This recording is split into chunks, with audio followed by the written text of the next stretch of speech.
Well, ladies and gentlemen, as some of you will know, it was only, 24 hours ago now, I was sat in this chair talking about an issue that, as I said, according to woke leftists, woke liberals, it doesn't even exist, but here I am on your screens with another insane story that has just gone viral, and it kind of feels like the more these stories come out, the worse they get. Now, this one is based in Australia, and it's to do with a women's football team, women's soccer team, depending on where you're from, but this team has caused absolute outrage nonetheless, because they have not one, not two, not even three, but five males identifying as women on their team. And as a result of this, 24 women have stopped playing. A woman has broken her leg due to these players. And recently, this team went undefeated in a tournament and they beat a team 10-0. What?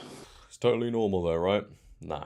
Now, before I get into it and discuss this any further, if you could, make sure to leave a like rating. If you're new, hit that subscribe button, turn on bell notifications so you never miss a video, comment on this video, share this video, and, well, let's put our brain cells to the test, shall we? The New York Post go on to report, Australian soccer team with 5 transgender players goes undefeated in women's tournament. Huge difference in ability. Really, nobody knew. An amateur Australian soccer team has stirred controversy after the squad, which includes 5 transgender women, dominated a women-only tournament and claimed the $1,000 prize, according to a report. The Sydney-based Flying Bats FC, yeah, this is batshit crazy, went undefeated during the 4-week tournament, including one game in which one of the transgender women scored 6 goals en route to a 10-0 beatdown, the Daily Telegraph reported. Some parents even pulled their daughters from matches over safety concerns. Officials from other soccer clubs in the Northwest Sydney League told the paper. I mean, let's just be real about one thing here. This isn't a women's team any longer. It's a trans team. It's almost a male too,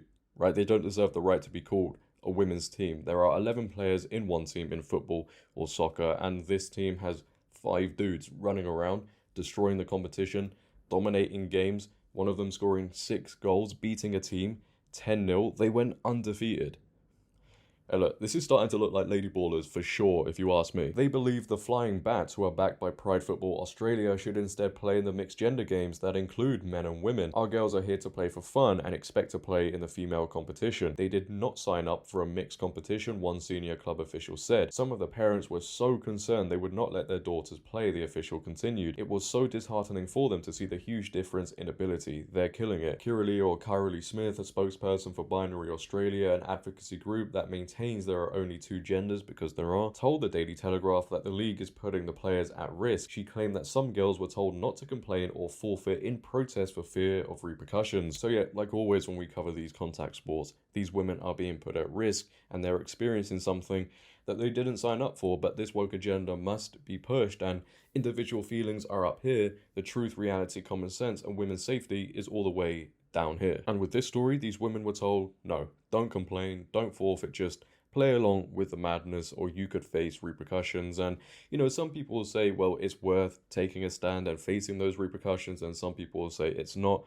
I think when the situation is this bad, people should take a stand. Don't get me wrong, they shouldn't have to, but this is insane. This is crazy. And I also think, you know, the coaches, fathers and mothers should get involved and also take a stand. But this next part is where the story just gets even more crazy. And I know you're saying to me, well, how can it get even more crazy when we have a team with 5 guys on it running around, beating teams left, right, and center, going undefeated, beating a team 10-0, etc., etc. Well, a user on X that goes by the name of John Ruddock posted some huge information surrounding this story and included some audio caught to go along with it. On the 17th of March, 6 of the other clubs in the competition held an informal meeting at the Ranch Hotel in North Ryde. They wanted to discuss their concerns around how implausible it has become for any team to win against the Flying Bats, as well as physical safety concerns. Options discussed included the teams entering an alternate competition or for other teams to simply boycott games scheduled against the Flying Bats. Word of that informal meeting got around, and so on the 20th of March, the Northwest Sydney Football Association convened a formal meeting. The CEO of Football NSW, John Sitsamas, I think that's how you say it, was in attendance. The meeting went around for an hour and a half. This is the first of 3 audio highlights. Question from the audience: what are you going to do if we forfeit games? Well, if you forfeit 2 games in the season, there would be disciplinary action handed out. If there was a concerted effort by teams to forfeit games against a particular opposition, that would be viewed as an act of discrimination. Are you kidding me? What are we going to do if people want to forfeit games?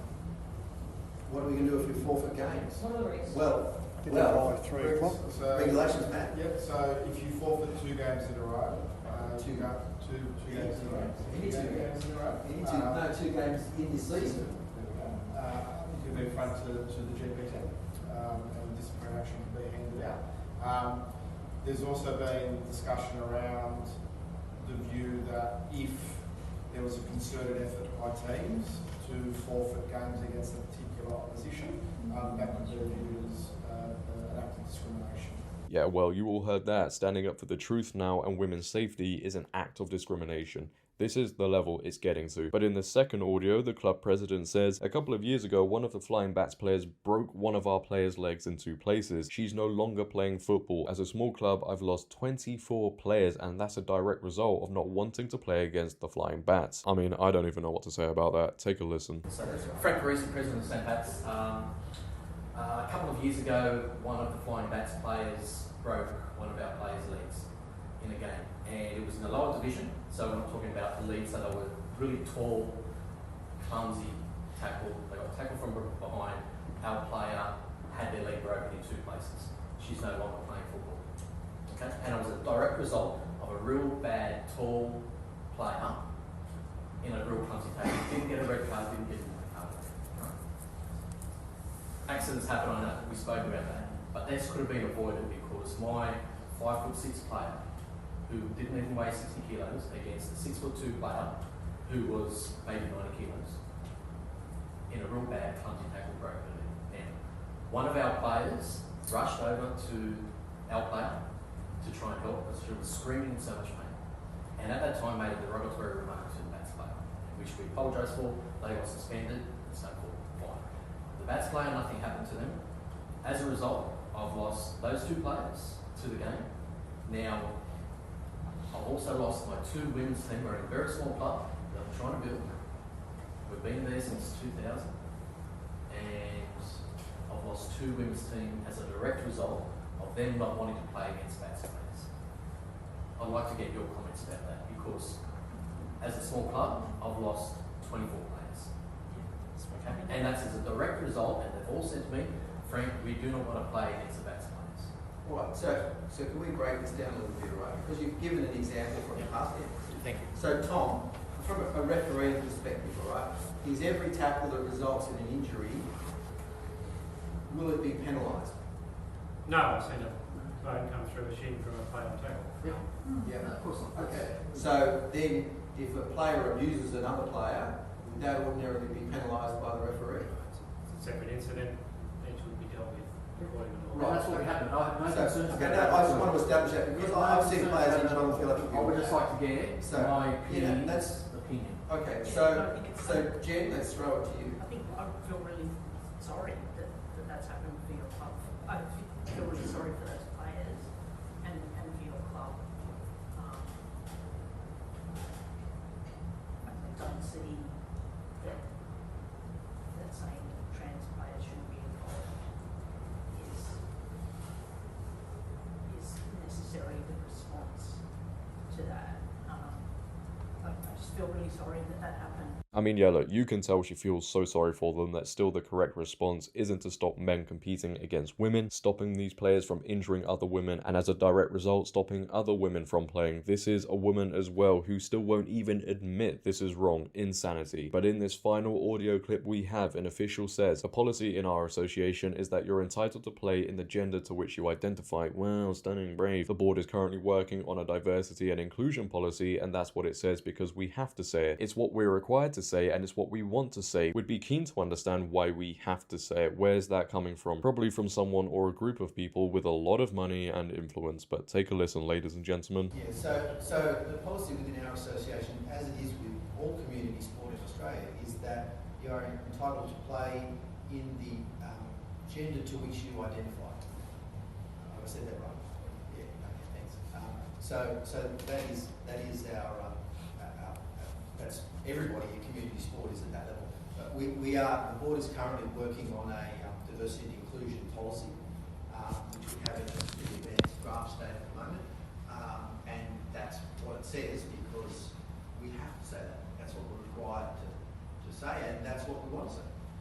Does that answer your question? I mean, what do you even say? about this. I think everybody could see it was going to reach this level because of the buzzwords diversity and inclusivity, inclusion, which are just really Trojan horses. And again, we have women defending it in the audio. We have weak men saying, oh, it's an act of discrimination if you boycott the games, and we want to be all for inclusivity, diversity. This is what we want to do. I mean, I really do hope something changes, because if it doesn't, then there will be more than 5 men on one team. There will be more than 24 women not playing. There will be more than 1 woman getting her leg broken. And I just want to show you what the president of this trans team has had to say regarding this whole situation. It is delusional. The Flying Bats Football Club president, Jen Peden, defended the club's tournament victory and said the team stands for inclusion and trans women belong in the women's competition because that is the gender with which they identify.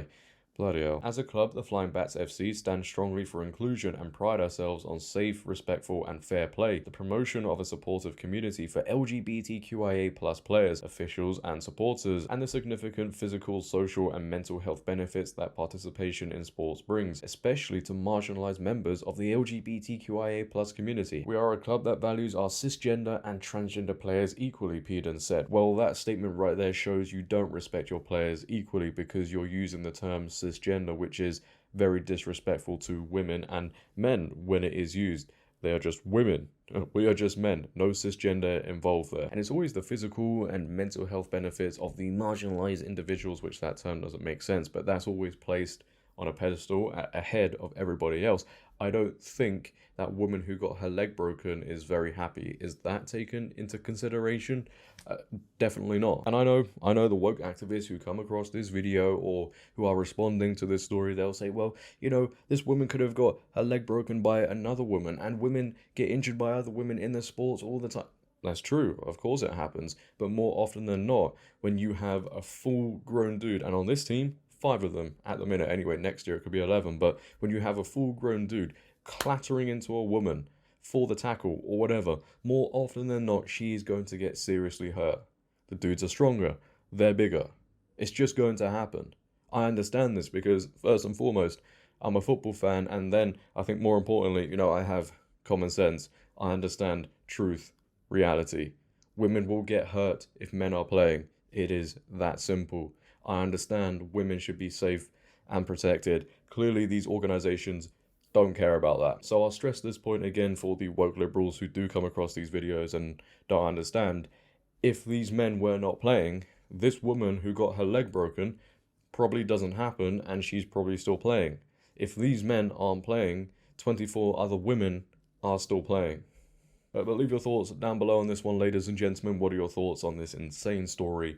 I'd like to know. If you have enjoyed, make sure to leave a like rating. If you're new, hit that subscribe button, turn on bell notifications so you never miss a video, comment on this video, share this video. But until next time, it has been your boy JD. Have a great day, stay safe, and I'm out.